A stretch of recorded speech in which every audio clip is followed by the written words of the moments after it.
Welcome back to Arfi tutorials.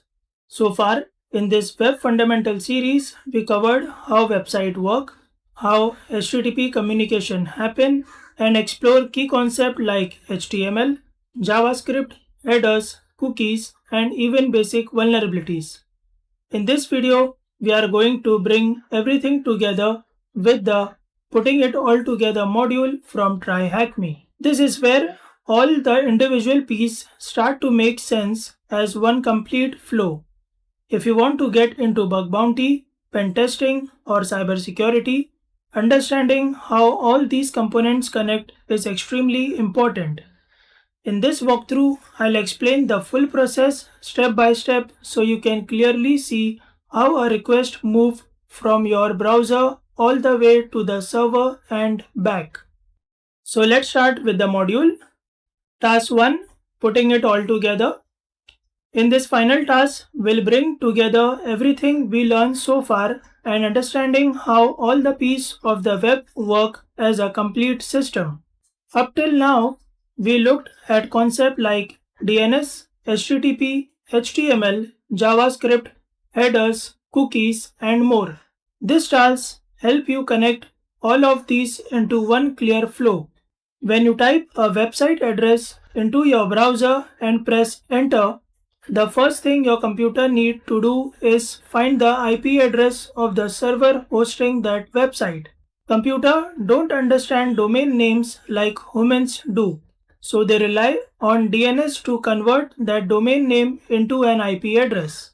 This process happens in the background and is the first step in accessing any website. Once your computer knows the IP address, it can start communicating with the server. This communication happens using the HTTP protocol. Your browser sends an HTTP request to the server asking for a specific resource such as a web page. The server then processes that request and sends back an HTTP response. The response from the server usually contains HTML, which defines the structure of the web page along with CSS for styling and JavaScript for interactivity. It may also include images, videos, and other resources. Your browser then takes all of this data and render it into the web page that you see on your screen. Even though this entire process feels instant to us, there are multiple steps happening behind the scene. From DNS resolution to HTTP communication and finally rendering the page. Each component plays an important role in delivering a smooth web experience. In addition to these core components, there are other elements that make the web faster and more efficient. Things like caching help store frequent access data so it doesn't need to be requested again. Cookies help website remember user and maintain sessions. Headers help control how data is sent and received. All of these work together to improve performance and functionality. Understanding this complete flow is extremely important, especially if you are interested in bug bounty or cybersecurity. Most vulnerability exists somewhere in this chain, whether it's in how requests are handled, how data is processed, or how responses are returned. By understanding how everything connects, you can better identify where things might go wrong. So I have completed this task. Let's move to the task 2, other component. In this part of the module, we look at some additional components that help modern websites handle large traffic, improve performance, and stay secure. These components work alongside everything we already learned like DNS and HTTP to make the web faster, more reliable, and more secure. Let's start with load balancer. When a website becomes very popular and starts receiving a large number of users, a single server is often not enough to handle all of the requests. This is where load balancer comes in. A load balancer sits in front of multiple servers and acts as the middle layer.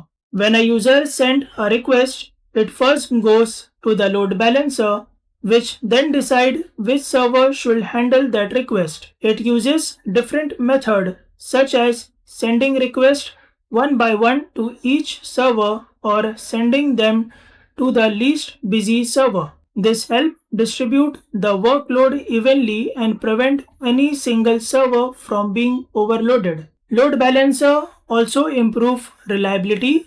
They continuously check if the server behind them are working properly using something called health check. If one server stops responding, the load balancer automatically stops sending requests to it and redirect traffic to other working server. This ensures that the website remains available even if one of the system fail. Next, we have Content Delivery Network, also known as CDNs. A CDN is used to improve the speed of a website. Instead of hosting all files on a single server, a CDN stores copies of static content like images, JavaScript, and CSS on servers located all around the world. When a user requests a file, the CDN sends it from the closest server to the user. This reduces the distance the data has to travel and make website load much faster. Another important concept is database. Websites often need to store and manage data such as user account, passwords, post, or application data. This is handled by database. The web server communicates with the database to store new information or retrieve existing data. There are different types of database, ranging from simple one to highly complex system designed for speed and reliability. Some common examples include MySQL, MongoDB, and PostgreSQL. Finally, we have Web Application Firewall or WAF. A WAF acts as a protective layer between the user and the web server. Every request made by a user passes through the WAF before reaching the server. The WAF analyzes these requests to detect any malicious activity such as common hacking attempts or unusual traffic patterns. It can also limit how many requests a user can send in a certain time, which help prevent attacks like denial of service. If a request looks suspicious, the WAF blocks it and prevent it from reaching the server. All of these components work together to make modern website scalable, fast, and secure. Understanding how they function is very important, especially for bug bounty and cybersecurity, because each of these layers can introduce potential vulnerabilities or misconfiguration. By learning how these systems operate, you gain a deeper understanding of how real-world web applications are built and protected. Let's answer few questions. What can be used to host static file and speed up a client visit to a website? Answer is CDN. What does a load balancer perform to make sure a host is still alive? Answer is health check.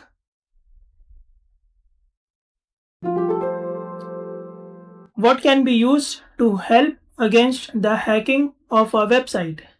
Answer is WAF.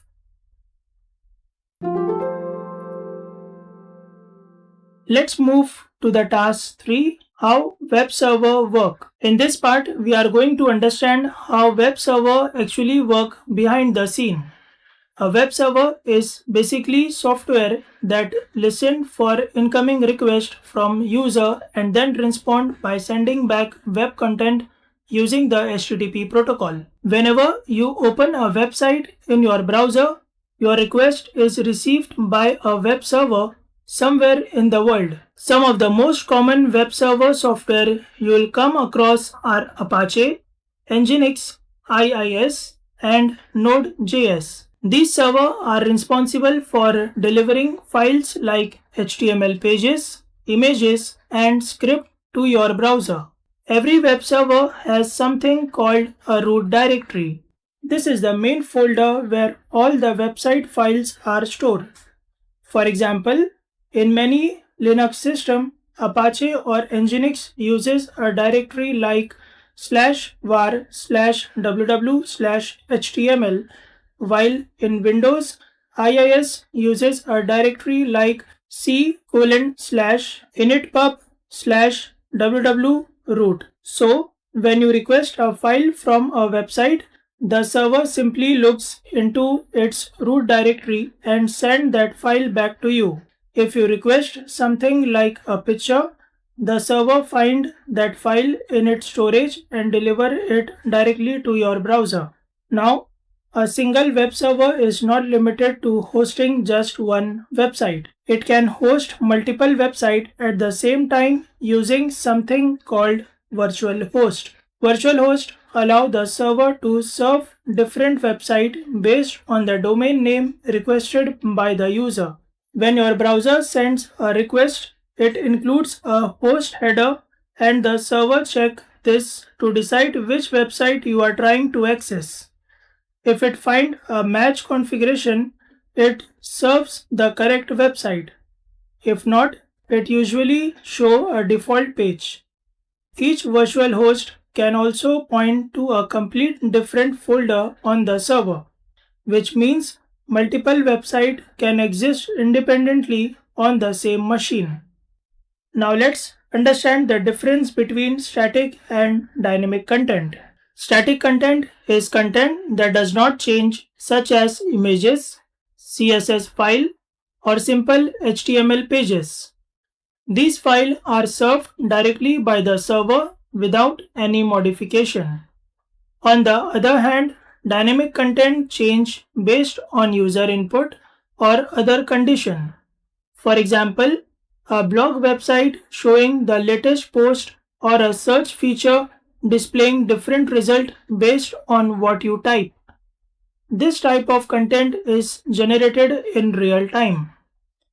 Dynamic content is handled by backend processing. The backend is everything that happens behind the scene on the server. It uses programming language to process user input, interact with databases, and generate responses. The output of this backend processing is then sent to the browser as HTML, which is what you see on the front end. The front end is simply the final result that gets displayed in your browser, while the backend is where all the logic and processing happen.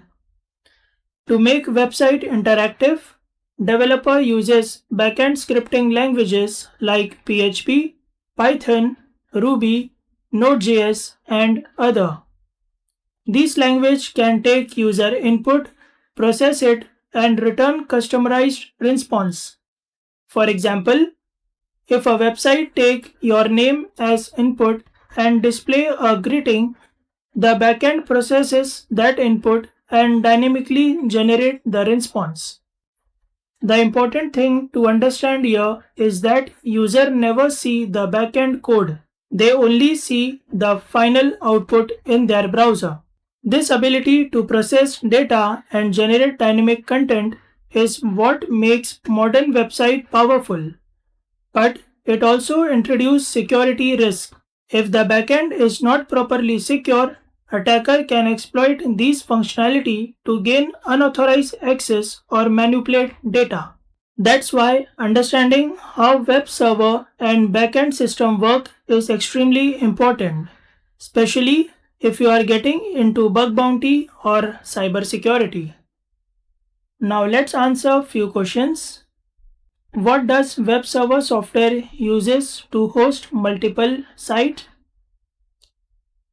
Answer is virtual host. What is the name for the type of content that can change? Answer is dynamic.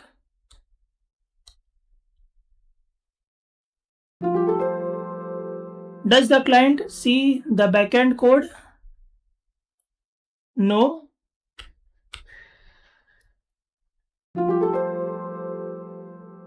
Now let's move to the task 4, that is quiz. In this final task, you are given a practical quiz where you need to arrange the step of how a website request work. This is where everything we learned so far come together. In this final task, you are given a practical quiz where you need to arrange the step of how a website request work. This is where everything we learned so far come together. So if you understood the previous module, this part will make a lot of sense. When you click on the View Site button, you see multiple tiles that represent different stages of a web request. Your goal is to drag and drop these tiles into the correct order. If the placement is correct, the tile will turn green, and if it is wrong, it will turn red. One important thing to keep in mind is not to refresh the page, because doing that will reset all your progress. Now let's understand the correct flow so you can solve this easily. First, request tryhackme.com in your browser. Second, check local cache for IP address. Third, check your recursive DNS server for address. Fourth, query root server to find authoritative DNS server. Next, authoritative DNS server advises the IP address for the website. Next, request passes through a web application firewall. Next, request passes through a load balancer. Next, connect to web server on port 80 or 443. Next, web server receive the GET request. Next, web application talks to database. And finally, your browser render the HTML into a viewable website. So here is the flag.